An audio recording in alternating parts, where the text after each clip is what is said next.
traffic, childcare issues, all of that affected my income, and I wanted to take more control of my income. So I started with coaching. Okay. And I was working with a coach who, she's really, really wonderful, but I just wasn't understanding how to build my business. So I took this step and I found a coach I really wanted to work with who could help me build my business. And when she told me what her rates were, I was just, okay.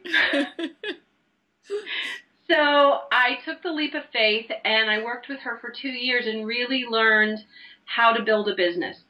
And every step of the way, it forced me to grow and to step through my fears. Because I've said for a long time that building a business is the best self-development course on the planet. Oh, yeah. Because you have to step through your fears. You have to look at who you are. You have to re-examine how you've defined yourself and how other people have defined you. You have to take a lot of risks. You have to risk rejection, people saying no, what people will think of you.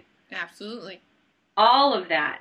And you have to learn skills that, for me as a helping professional, and that's who I work with helping professionals, are just, they're not intuitive skills. So do you helping professionals, meaning I call them, I guess, heart professionals?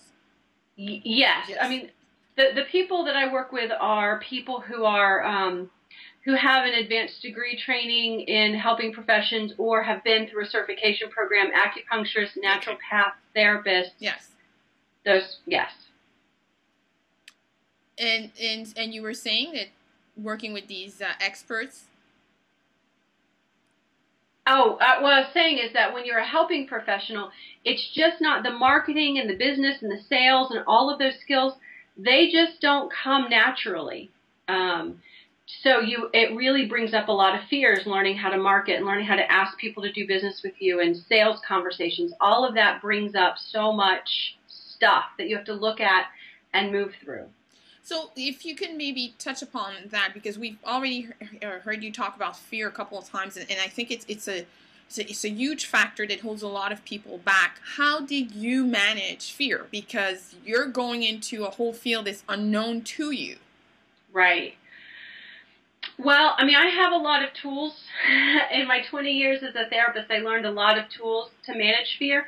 But really, it's as simple as this. One of my favorite book titles of all time, I don't even remember the author, is Feel the Fear, yes, and do it anyway. Yeah, I can't remember the title. I think it was in the 90s, and I know that Jack Canfield has used that sentence quite a number of times. Yeah, yeah.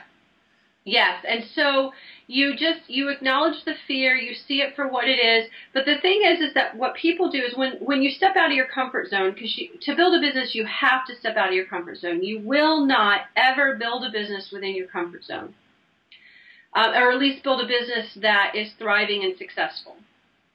Very well said. So, yeah, well, and so when, you have to get comfortable stepping out of your comfortable. Was it David Nagel? He says you have to get comfortable with being uncomfortable. And so when you step out of your comfort zone and that fear comes up, because it will, because the voice of fear is a lot of who do you think you are? Why do you think you can do this? What makes you so special? No one's going to buy from you. What are they going to say? They might say no. You could lose everything. I mean, it goes on and on and on. And so you really have to learn how to challenge the fear. You have to recognize it for one. And then you have to challenge it. Is this really true? What's the worst thing that's going to happen? What is this coming from? Really understanding, because a lot of times it comes from past experiences that a current experience can trigger feelings from past experiences, but it's no longer true. It's our subconscious mind, basically. Exactly. Our subconscious mind is geared towards keeping us safe. And so when we are uncomfortable, when we are out of our comfort zone, then our subconscious mind is going danger, danger, danger, and it's doing everything it can to get us back into our comfort zone so that we're safe.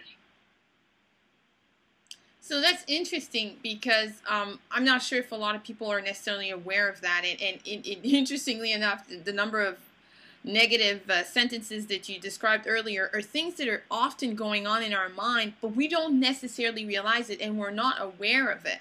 So yeah. How, if somebody's watching this and they're like, well, yeah, like, of course I'm afraid. Of course I don't want to risk things.